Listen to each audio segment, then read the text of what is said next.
한때 고대 교수님으로 계셨던 정현종 시인이라는 분이 계시죠. 그분이 나이듦에 대해서 한 단어로 이렇게 묘약을 했어요. 견딜 수 없네. 나이듦에 대한 얘기입니다. 견딜 수 없네. 갈수록 일월이요, 마음이 더 여려져서 8월, 가는 8월도 견딜 수 없네.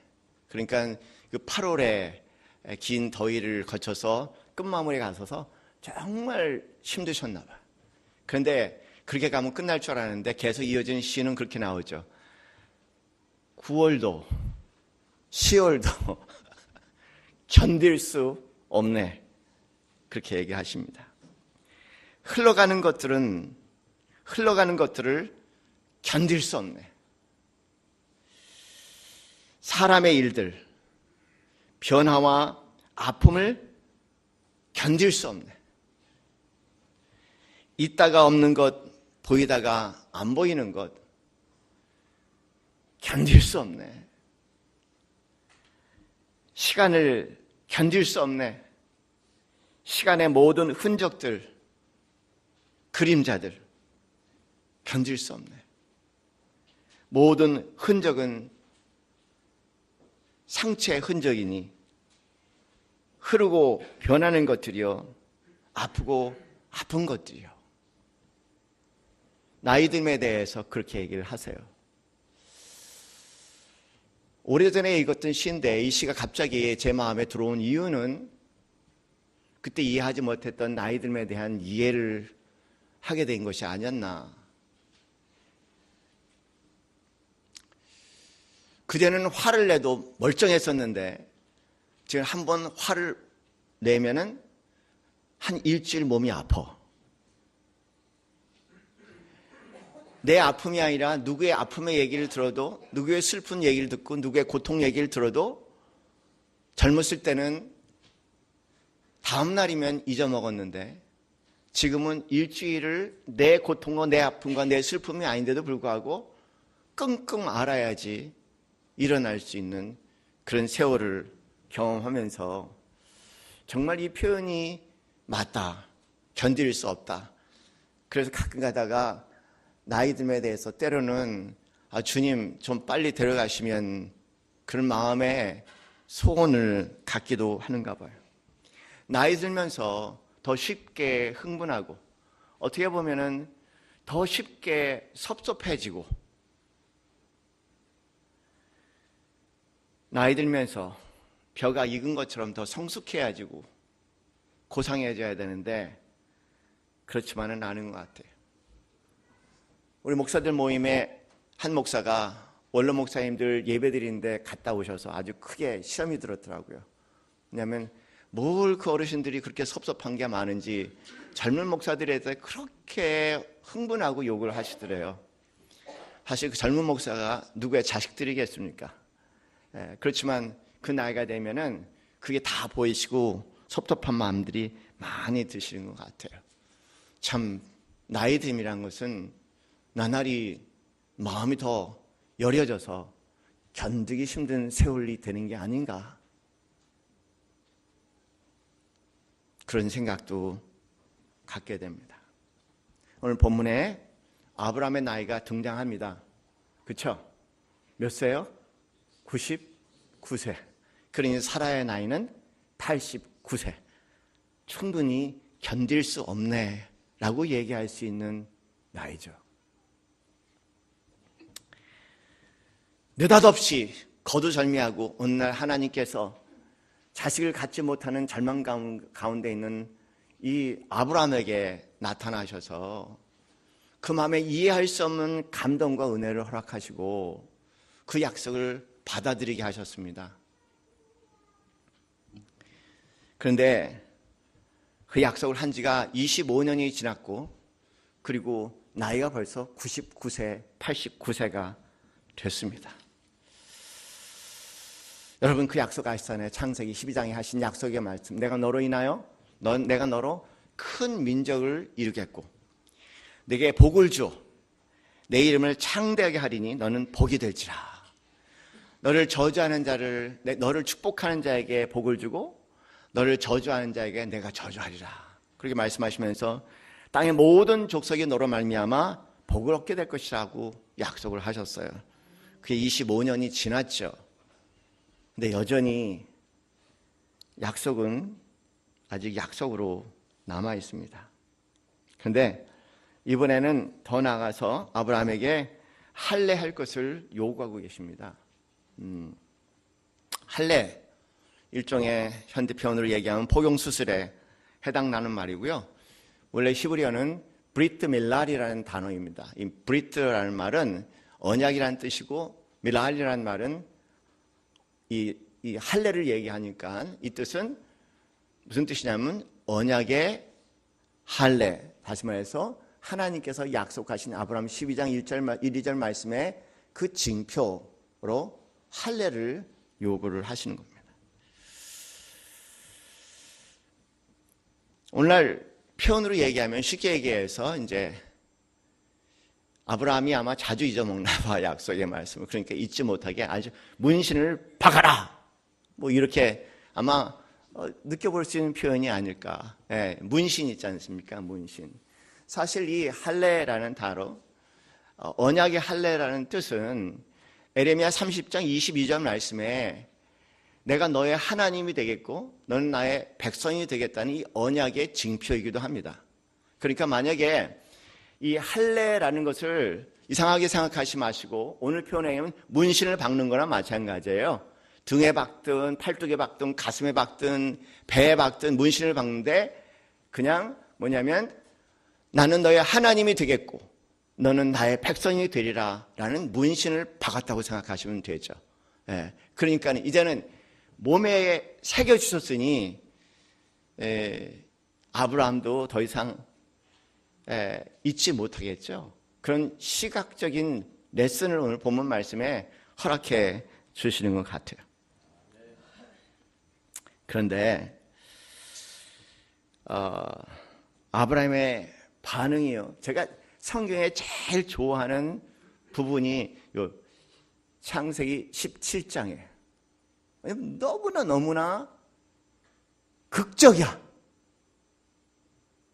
하나님은 어떻게 보면 밋밋한 표현인데 아브라함의 반응은 너무나 극적이고 그래서 생각만 하면 웃음이 나올 정도로 그러면서 뭔가 깊은 웃음 가운데 깨달을 수 있는 신기한 표현이 아브라함을 통해서 나오는데 그 이야기를 듣고 아브라함의 반응이 17절에 이렇게 기록이 되어 있어요.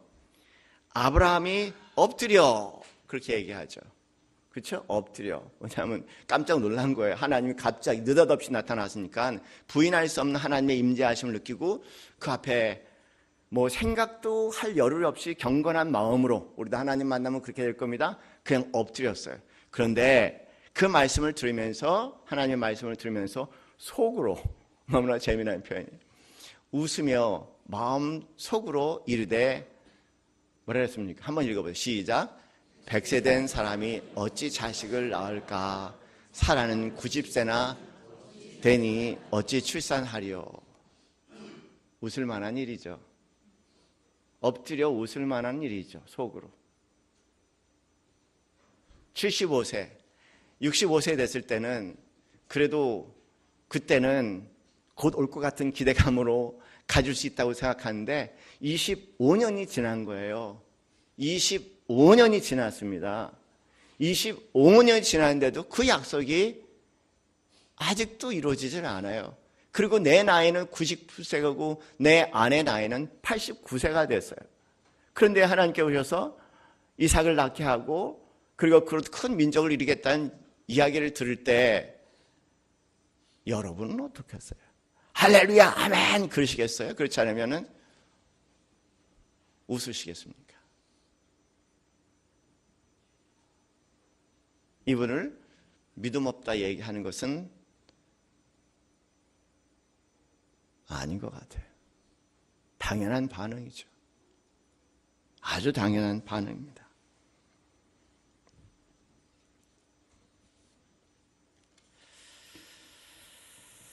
더 나아가서 18절 말씀에 이렇게 진행이 됩니다.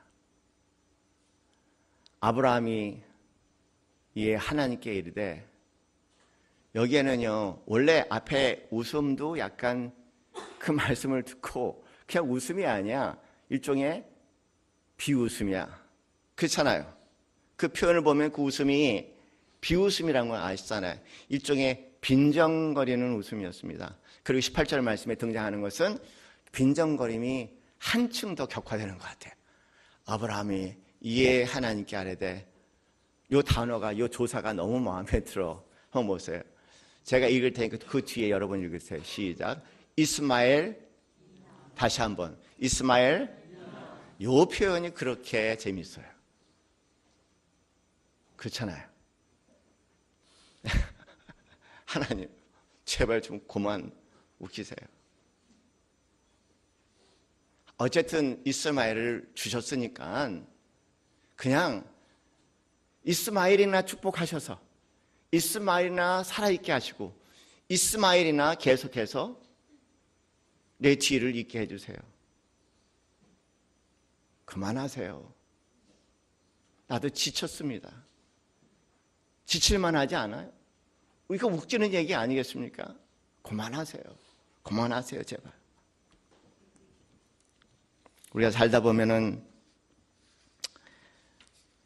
그런 순간들이 있어요.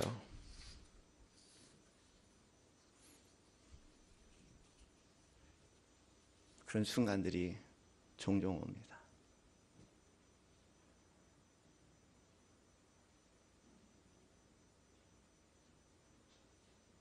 사실 하나님의 약속 붙잡고요, 그 약속이 이루어지기를 믿음으로 걸어가는 길은, 그리고 내 믿음을 지키는 일은 제가 생각해 볼 때 인간적으로는 불가능한 것 같아요. 가만히 보면은 다른 사람들과 약속한 것 지키기도 정말 힘들지만 더 한심한 거는 내 자신과 약속한 것도 너무 지키기가 힘든 거예요. 내가 내 자신과 한 약속 있잖아요. 늘 다짐하고 이렇게 살겠다고 그렇게 다짐하고 다짐하지만 역시 그 말씀, 내가 내 자신하고 약속한 것도 살아내기가 너무 힘든 게 인간의 형편인데, 인간의 말을 인간이 지키는 것도 힘든데 하나님의 말씀을 인간이 지킨다는 게 얼마나 벅차고 힘든 일인가는 이제는 생각해 봐야 할 것 같아요. 쉬운 일 아닙니다. 결코 쉬운 일 아닙니다. 이해하세요? 할렐루야. 그 말에 아멘이라고 하니 감사합니다. 정말 힘들어요. 푸시킨이라는 러시아의 시인이 있죠. 오네긴스라는, 어떻게 보면 대단한 책이라고 생각하는데, 우리 젊었을 때 난 요새 보면 우리 시대는 그래도 낭만이 있었어. 요새 시대는 낭만이라는 게 없는 시대. 우리 시대 보면은, 제 친구들 보면은 이렇게 그 두꺼운 소설책을 읽고 얘기를 나누고, 제 친구가 한 여름에도요, 우리 그때는 오바라고 얘기했죠. 까만 오바. 우리 때는 까만 오바가 유행했어요. 까만 오바 이렇게 한여름에도 입고 다니는. 그리고 깃털을 이렇게 위를 세워놓고 혼자 무슨 비만 왔는데 혼자 세상에 짐을 다 갖고 있는 것처럼 하면서 노래를 하고 시를 하고, 그다음에 도스토옙스키라든가 이런 작가들의 얘기를 인용하면서 얘기하자. 때로는 막걸리 한 잔, 때로는 소주 한 잔 걸어놓고 얘기했던 그런 낭만의 시대가 있었습니다. 그때 우리가 함께 서로 외치던 시가 있어요. 푸시킨의 이 유명한 시인데, 삶이 너를 속일지라도. 아세요? 네. 삶이 너를 속일지라도 슬퍼하거나 노하지 말라. 슬픔을 참고 견디면 즐거운 날이 오고야 말 것이다. 우리 이 단어가 너무 좋아요. 오고야 말 것이다. 그리고 계속 이어서 그런 얘기를 합니다. 마음은 미래를 보고 현재는 우울한 것이니 우울함도 곧 지나가리라. 지나가면은 그리우리라. 뭐 그런 시가 있습니다. 여기 나오는 견디라는 말이에요. 견디라. 근데 참 아이러니하게 이 시를 쓴 푸시킨이라는 사람은 성질이 장난이 아니야. 그래서 젊은 나이에 성질을 견디는 사람 나오면 권총으로 결투하자고 17번이나 죽을 뻔했어요. 그 성질을 못 참아서. 그리고 18번째 자기 아내가 어떤 남자와 사랑에 빠졌다는 생각을 갖고 그 남자를 불러내서요. 그것도 군인이야. 예, 권총 결투를 하자고 하고 18번째 처음이자 마지막 이 권총 싸움에 맞아 죽었죠. 나이가 갓 30을 넘은 나이에. 뭐 참으라 견디라 이렇게 얘기하지만 전혀 못 견디는 이 한 인간의 모습, 이게 우리 인간의 모습이죠. 그렇죠? 예? 우리 보면 자식들한테 어려운 일 있으면 참으라 견디라고 얘기하면서 우리는 정작 못하잖아요. 내가 내 자신하고 참으라 견디라 아무리 약속해도 그런 성질 나오는 거 언제 우리가 막을 수 있었습니까? 그것이 우리 인간의 마음이에요. 그러니 어찌 하나님과의 약속을 온전히 지켜낼 인간이 단 한 사람이 있겠습니까? 어떤 의지와 어떤 힘을 발휘해도 이 놀라우신 하나님의 인간이 아니라 하나님의 말씀을 온전히 지켜낼 수 있는 사람이 누가 있겠냐는. 원래 믿음이라는 것은요, 온전한 믿음은 없어요. 우리가 인간적으로 온전한 믿음이라고 얘기하는 것도 궁극적으로 가만히 보면 흔들리면서 피는 믿음이죠. 그 표현은 어디서 나오는지 아시죠? 흔들리면서 피는 믿음의 꽃이죠, 우리는. 어떻게 보면은 믿음이란 말 자체에 모순이 있습니다. 믿음이란 말은 순수한 믿음이죠. 그래서 믿음이란 말을 가만히 살펴보면은 왜 믿음일까? 예, 그 안에 회의와 불신이 내포되기 때문에 우리가 믿음이라고 얘기하는 거예요. 그러니까 믿음이란 단어 안에 회의와 불신이 내포가 돼 있다는 겁니다. 그래서 믿음이란 단어 안에 모순이 돼 있다 그런 얘기죠. 믿음의 사람들이 항상 믿음 속에 사는 법은 없습니다. 성경 어딜 봐도 그런 적이 없어요. 믿음의 사람들은 항상 믿음 속에 사는 사람이 아니고 믿을 수 없는 일을 믿고 그래서 바라고 그렇기 때문에 회의하고 때로는 회의하면서 또 버릴 수 없이 믿고 바라며 가는 사람들입니다.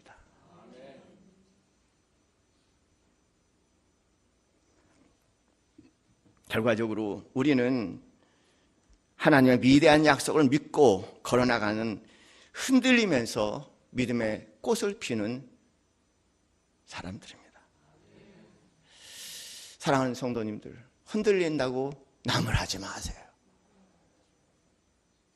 참 인간이 힘이 막지게 같고요.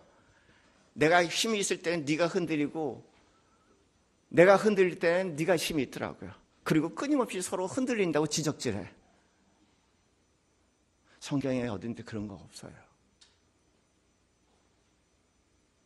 그냥 흔들리면은 그래, 흔들리면서 피는 믿음의 꽃이지. 그리고 흔들림을 가만히 바라보실 수 있는 믿음의, 진정한 믿음의, 성경의 믿음의 사람들 되기 바랍니다. 그게 믿음이에요. 그게 믿음입니다.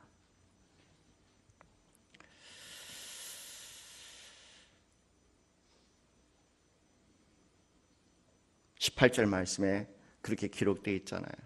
여기서 저는 아브라함의 콧김을 느낄 수 있어요. 성경에 콧김은 분노를 얘기하죠. 예. 그래서 아브라함이 이에 대하여 하나님께 아뢰되 이스마엘 하나님 앞에 살기를 원하나이다. 아브라함의 콧김이에요. 이 아브라함의 콧김, 어떻게 보면은 조롱과 분노 섞인 이 콧김, 이 콧김에 하나님은 어떻게 대하실까?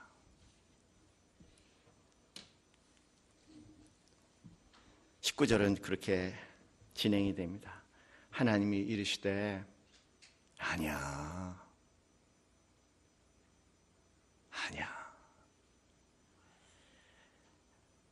내 아내 사라가 내게 아들을 낳을 거야. 너는 그 이름을 이삭이라고 부를 거야. 내가 그와 내 언약을 세울 거야. 그의 후손에 영원한 언약이 내가 될 거야.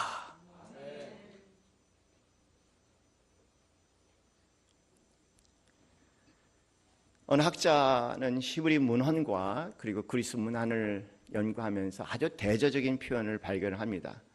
이 그리스 문화는요, 요만한 사건에 대해서 아주 이만큼 쓰는 사람들이야.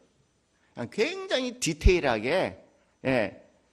여러분, 그리스의 유명한 오디세이라는 책을 보면 별것도 아닌 사건인데, 성경은 한 장으로 끝낼 수 있는데, 그건 이만한 두꺼운 책으로 돼 있어. 상대적으로 히브리 문헌을 연구하시는 분들은 뭐니, 히브리 문헌의 특징은, 성경의 특징은요, 뭐냐면 아주 함축적이고 생략적이어서 거두절미하고 툭툭툭툭 사건이 일어나갔고요. 결과적으로 그 내용을 잘 이해하려면은 뭐냐면은 온갖 상상력을 발휘해서 읽어낼 수 있는 능력이 있어야 된다는 겁니다. 그러니까 그리스 문헌들을 보면은 그냥 읽으면 되는데, 그런데 히브리 문헌의 성경은 뭐냐면 하도 함축적으로 간략하게 기록되어 있어 갖고 온갖 상상력을 발휘하고 여기 무슨 일이 일어나고 있나, 무슨 일이 일어났나, 이거를 끊임없이 상상을 해내야 되는 그런 특징을 가지고 있는 게 구약이라고 설명해요. 유명한 아우어바우라는 미메시스라는 책을 쓰신 유대인이 한 얘기입니다. 그런데 여기 가만히 내용을 볼 때 뭔지 모르게 그 거친 마음, 하나님을 향해서 나는 당신을 포기하겠습니다. 그만두겠습니다. 이제 더 이상 안 하겠습니다. 죄송하지만 가끔가다 제가 그런 마음이 들 때가 있거든요. 그래서 제가 여기를 너무 좋아하나 봐. 못해 먹겠습니다. 하기야 노무현 대통령을 얘기했으니까 왜 나라고 얘기를 못합니까?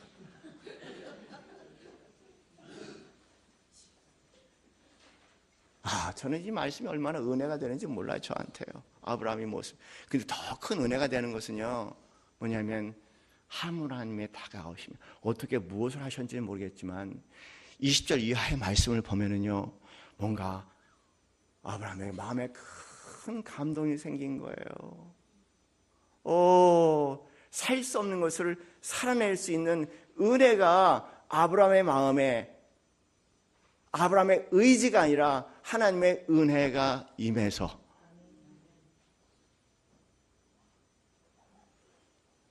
그래서요,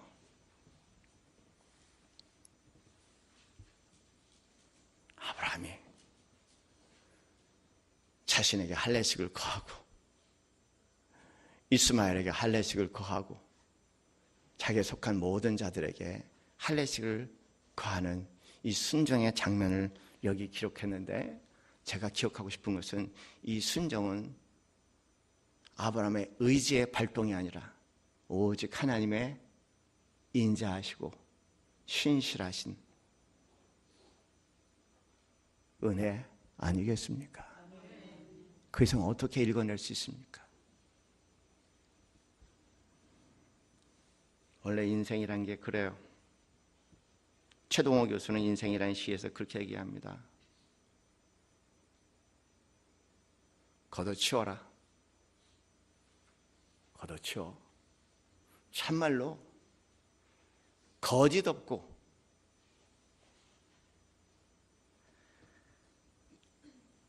눈물 없는 인생은 어디에도 없구나.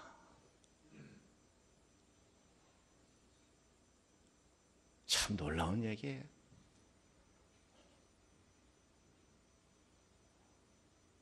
걷어치워.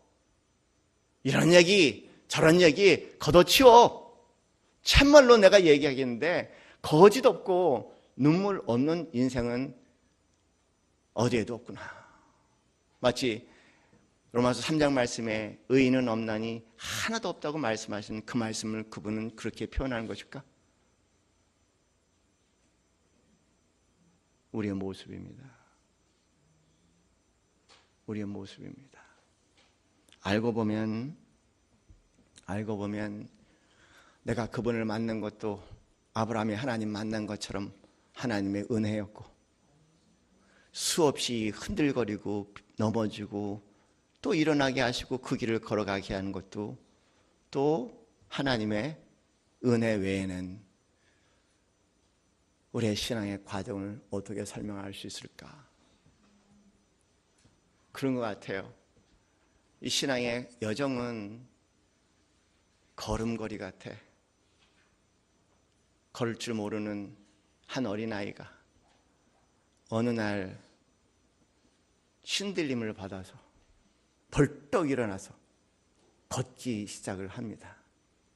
걷다가 넘어지고 걷다가 넘어지고 걷다가 넘어지고 어느 날 산도 짚은 젊은 나이가 됐을 때 눈길에 꽈당꽈당 넘어지고 돌뿌리에 꽈당꽈당 넘어지고 이리저리 넘어집니다. 언제 이 넘어지는 일이 끝날 수 있을까 생각할 때 어느 노년이 되어서 이제는 내 몸에 균형 잡기도 힘들고 내 다리로 밀고 일어나기도 힘든 그 나이가 돼서는 넘어지기가 십상이고 골반 깨지기가 십상이고 이 넘어지는 일은 이 일에서 한 번도 우리는 자유로울 수가 없습니다. 신앙의 여정에 넘어지는 일들은 자유할 수가 없죠. 기껏해야 내가 자랑할 수 있는 믿음은 끊임없이 흔들리며 핀 믿음이라는 것 외에는 그것도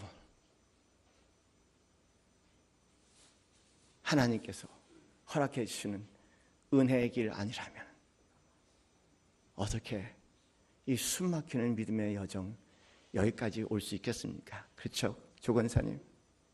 그렇죠? 지금도 우리 조 권사님은 흔들리며 가고 계죠. 그렇죠? 할렐루야. 저도 흔들리며 갑니다. 때로는 내가 손을 잡을 수 없을 때 오늘같이 아브라함에게 오신 하나님처럼 하나님이 내 손을 붙잡고 인도해 주시죠. 우리의 믿음은 처음부터 끝까지 은혜, 에베소 19장 2장 19절 20절 말씀처럼 그러므로 믿음으로 말미암아 하나님의 은혜로 구원을 얻었나니 이것은 내게서 난 것이 아니요 오직 뭐라고요? 하나님의 은혜라. 고린도서 15장 바울 사도는 그렇게 말씀하세요. 내가 나 된 것은 하나님의 은혜로 된 것이라. 그 은혜가 누군지 아세요? 예수님. 예수님. 오직 예수님만 가슴에 담고 묵상하며 살아갑시다. 내가 하늘이 있다면 그것 하나님의 은혜요. 내가 하지 못했다면 그 안에 또 하나님의 은혜요. 이제는 내 의지로 밀어가는 삶이 아니라 하나님의 은혜가 내 의지를 세워서 결과적으로 은혜가 이기는 십자가만 빛나는 나날의 세월 지나갈수록 더욱더 십자가가 빛나는, 그래서 올해 표현처럼 주가 나의 기업이 되시는 한 해 되시기를 주님의 이름으로 축원합니다. 우리는 상상할 수 없는 하나님의 은혜 가운데 살아가는 자입니다. 그 은혜가 우리의 구원입니다. 그 은혜가 우리의 생명입니다. 그 은혜가 오늘 우리를 살아나게 하는 힘입니다. 그 은혜가 우리의 믿음의 꽃을 피게 하는 결정체입니다. 은혜를 외치며 삽시다. 예수 십자가 하나님의 온전하신 은혜입니다. 그것 외에는 자랑이 없게 하옵소서. 결코 내게 자랑할 것은 우리 주 예수 그리스도의 십자가밖에 없다고 고백하신 갈라디아서 5장의 바울 사도의 고백을 가슴에 담읍시다. 그래요. 그렇습니다. 오직 은혜만 매물과 썰물같이 다가오는 은혜만 은혜의 능력에 살아가게 하옵소서. 시간 함께 기도하겠습니다. 할렐루야. 이제는 우리 주 예수 그리스도의 그 크신 은혜와 하나님 아버지의 지극하신 사랑과 성령님의 교감하심이 하나님 이 한 단어 하나님의 말할 수 없는 사랑과 하나님의 말할 수 없는 은혜만 기억하기를 소원하며 그 안에 하나님께서 허락해 주시는 비밀스러운 성 가운데 때로는 인생의 고난 가운데서도 그 안에 진정한 찬양과 그리고 드리는 춤 가운데 뚫고 나가기 소원하는 이 자리의 모든 성도들 머리 위에 지금부터 영원까지 함께 있기를 축원하옵나이다. 아멘.